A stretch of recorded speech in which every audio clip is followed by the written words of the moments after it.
ఉదయమున నీవు ఎవ్వరినీ కలుసుకొనక ముందు ప్రభువును కలుసుకో. నీవు ఎవ్వరినీ చూడకముందు ప్రభువును చూడు. నీవు ఎవ్వరితో మాట్లాడకముందు ప్రభువుతో మాట్లాడు. నీవు దేనిని వెదకకముందు ఆయన రాజ్యమును నీతిని వెదకు.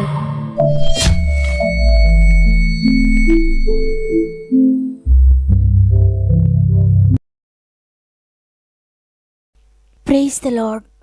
ఈ ఉదయకాలమున మరి ఒకసారి మిమ్మల్ని అందరినీ హృదయపూర్వకంగా గాడ్ ఫస్ట్ అనే వాగ్దాన కార్యక్రమానికి ఆహ్వానిస్తూ ప్రభు యేసుక్రీస్తు నామములో నా యొక్క హృదయపూర్వకమైన శుభములు మీ అందరికీ తెలియజేస్తున్నాను. ప్రియ దేవుని బిడ్డలారా, ఈ ఉదయాన్న లేస్తూనే ఎంతో అశాంతితో లేస్తున్నారా? అసమాధానంతో ఉన్నారా? నెమ్మది లేని పరిస్థితులు మీ జీవితంలో ఉన్నాయా?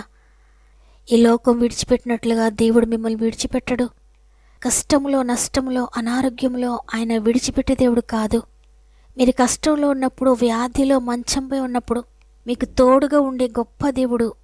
కాబట్టి ఏ పరిస్థితి మీ హృదయాన్ని కలవరపరుస్తున్నా దేనిని గురించి కూడా భయపడకండి, కంగారు పడకండి. మీ చింత యావత్తు ప్రభువుపై వేయండి, ఆయనే చూసుకుంటారు.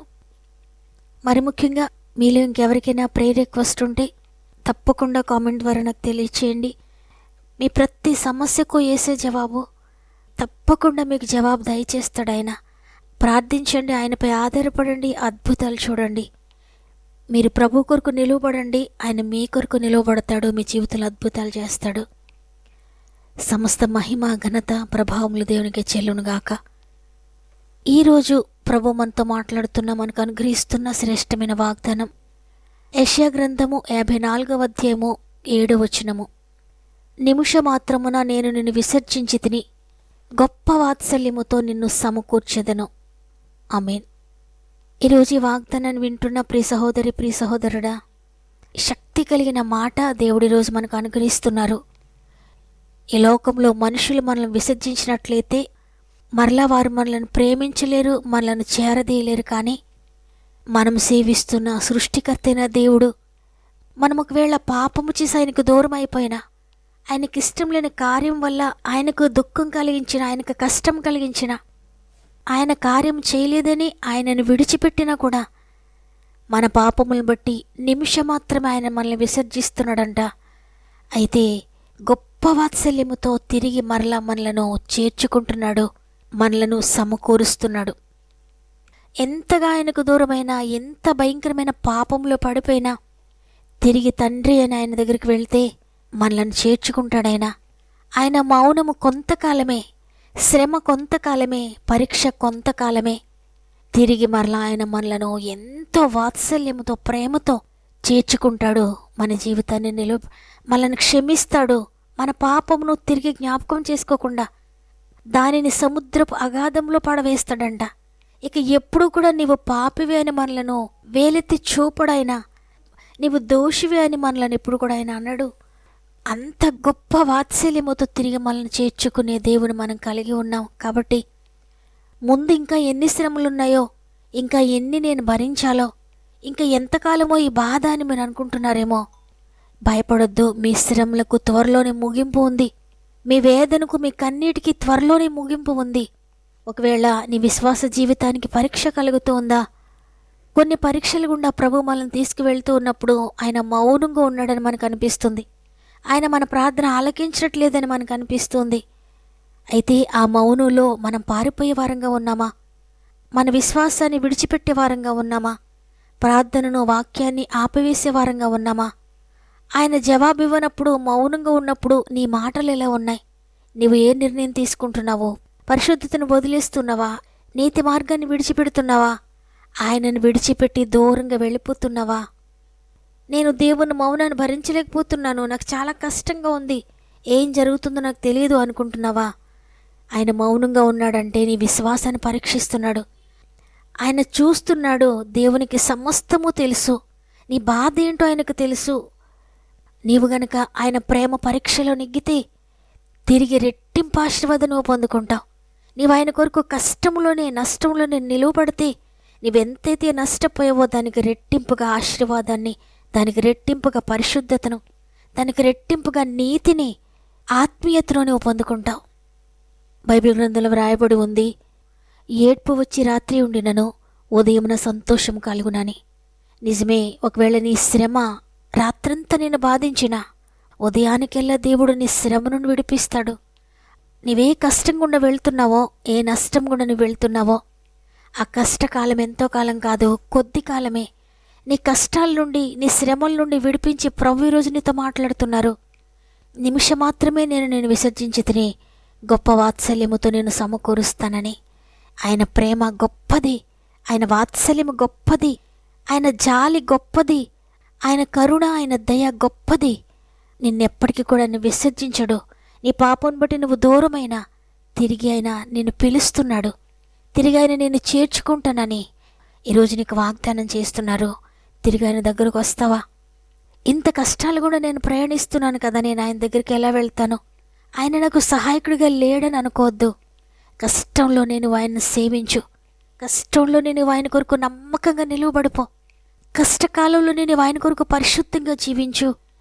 నన్ను ఘనపరిచేవారు నేను ఘనపరుస్తానన్న ప్రభు, ఆయనను నువ్వు ఘనపరుస్తూ ఉంటే నిన్ను కూడా త్వరలోనే ఆయన ఘనపరచబోతున్నాడు. నీ జీవితంలో కూడా ఒక ఉన్నత స్థితి నువ్వు పొందుకోబోతున్నావు. కాబట్టి శ్రమ ఉంది కదా, కష్టం ఉంది కదా అని దేవుని విడిచిపెట్టకండి. శ్రమలోనే ఇంకా ఆయన గట్టిగా పట్టుకోండి, కష్టంలోనే ఇంకా ఆయన గట్టిగా పట్టుకోండి.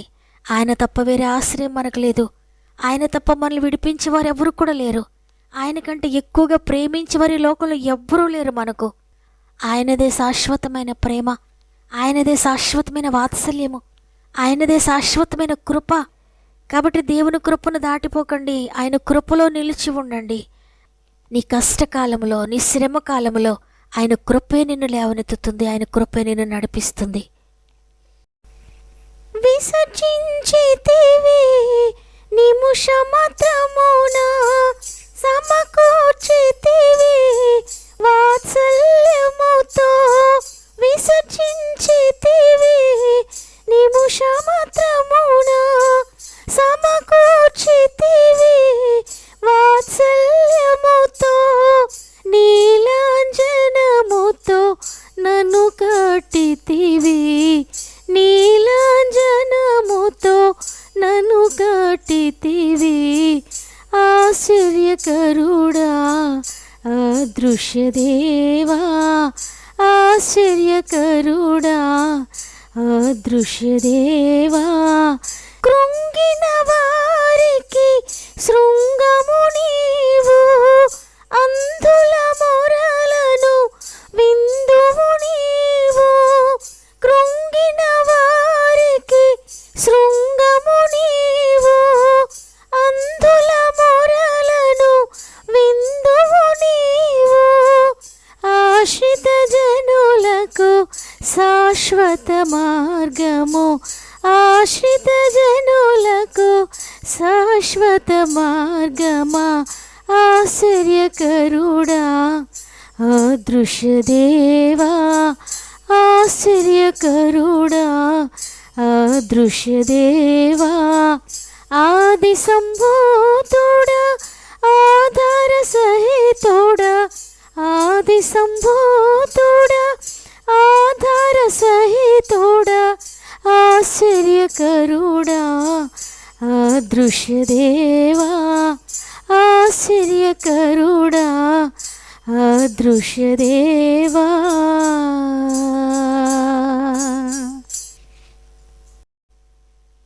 నమ్మిన వారందరూ ఒక్క నిమిషం నాతో మోకరిస్తారా? కలిసి ప్రార్థన చేద్దాం.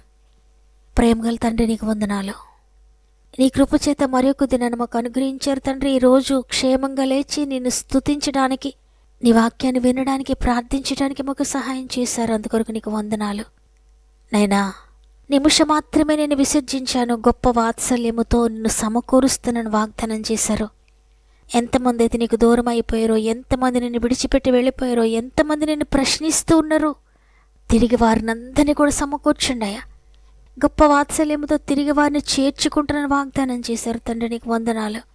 నీ వలె ప్రేమించేవారు, నీ వలె క్షమించేవారు, నీ వలె చేర్చుకునేవారు, నీ వలె సమకూర్చేవారు ఎవ్వరూ లేరయ్యా. ఎవరు కూడా నీ ప్రేమకు దూరం అయిపోకూడదు తండ్రి. నైనా ప్రతి ఒక్కరి ఆత్మీయ నేత్రాలు తెరవండి. ఏది శాశ్వతమైనదో, ఏది నిత్యమైనదో దాని కొరకు ప్రయాసపడడానికి సహాయం చేయండి తండ్రి. పాపమును చూడలేని పరిశుద్ధుడవు అయినప్పటికీ కూడా ఒప్పుకుంటే తిరిగి వారిని చేర్చుకుంటారు. వారి పాపమును అసహించుకుంటున్నారు కానీ వారిని మీరు అసహించుకోవట్లేదయ్యా. ప్రతి మనిషిని కూడా మీరు ప్రేమిస్తున్నారు. కాబట్టి ఎవ్వరూ కూడా నీకు దూరం అయిపోకూడదు తండ్రి. ఎంత పాపంలో ఉన్నా, ఎంత భయంకరమైన వ్యసనాలతో ఉన్నా తిరిగి నీ దగ్గరికి రావడానికి సహాయం చేయండి. మరి ముఖ్యంగా తండ్రి, అనేక మంది శ్రమల్లో, కష్టాల్లో ఉన్నారు. ప్రతి ఒక్కొక్కరిని జ్ఞాపకం చేసుకోండి అయ్యా.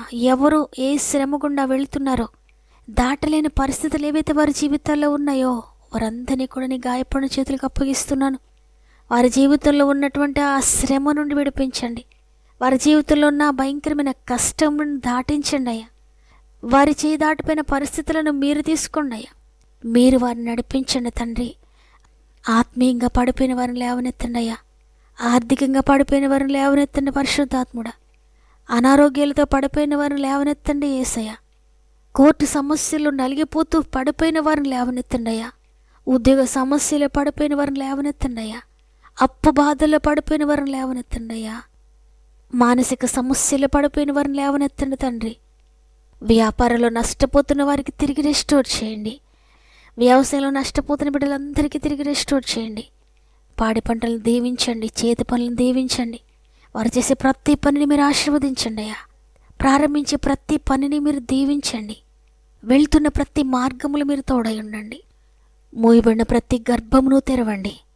వివాహం కాని ప్రతి బిడ్డల జీవితంలో అద్భుతకరంగా వివాహాలు జరిగిస్తున్నందుకు వందనాలు. ఉద్యోగాలు లేని ప్రతి బిడ్డలకు కూడా అద్భుతకరంగా ఉద్యోగాలు దయచేస్తున్నందుకు వందనాలు. ఎగ్జామ్స్ రాస్తున్న బిడ్డలందరికీ తోడై ఉండండి. అద్భుతకరంగా వ్రాయడానికి సహాయం చేయండి. ఇంటర్వ్యూస్కి వెళ్తూ ఉంటే మీరు తోడుగా ఉండండి. ఎవరైనా హాస్పిటల్కి వెళ్తూ ఉంటే అన్ని నార్మల్ రిపోర్ట్స్, నెగిటివ్ రిపోర్ట్స్ మీరు దయచేస్తున్నారు నమ్ముతున్నాను. స్వంత గృహాలు లేని బిడ్డలు అనేక మంది ఉన్నారయ్యా. కృప చేత స్వంత గృహాలు దయచేయండి. గృహాలు కట్టుకుంటున్న వారందరికీ తోడై ఉండండి. ఈ దినము ఏది ప్రారంభిస్తూ ఉంటే ప్రతి ప్రారంభమును మీరు ప్రారంభించండి. గర్భంతో ఉన్న బిడ్డలను కూడా ప్రత్యేక నీ చేతులు పెడుతున్నాను తండ్రి. 9 నెలలు మీరు తోడుగా ఉండి సేఫ్ డెలివరీస్ దయచేయండి. ఆరోగ్యకరమైన బిడ్డలు మీరు దయచేస్తున్నందుకు వందనాలు. ఈరోజు ప్రత్యేకంగా పుట్టినరోజులు, పెండ్లి రోజులు జరుపుకున్న వారందరినీ చేతులు పెడుతున్నాను. ఈ సంవత్సరం అంతా మీరు తోడుగా ఉండి నడిపించండి. ఏది మనం ప్రారంభిస్తూ ఉండి ఈ రోజంతా మా ఆత్మీయ కుటుంబం అంతటికి తోడై ఉండండి. వారు చేసే ప్రతి ప్రయత్నమును కూడా మీరు దీవించండి. వారు వెళ్ళే ప్రతి స్థలములో నీ దూతలను తోడుగా ఉంచి ముందుకు నడిపిస్తారని యేసయ్య పరిశుద్ధమైన నామములో అడిగి వేడుకొంచున్నాను తండ్రి. ఆమెన్. ఈ వాగ్దానం నా కొరకే నేను రిసీవ్ చేసుకుంటాను అనుకుంటున్న ప్రియ దేవుని బిడ్డలారా, దేవుడు విడిచిపెట్టాడు నన్ను దుఃఖంలో ఉన్నావు కదా, గొప్ప వాత్సల్యంతో తిరిగి దినమున ఆయన నిన్ను సమకూర్చబోతున్నాడు.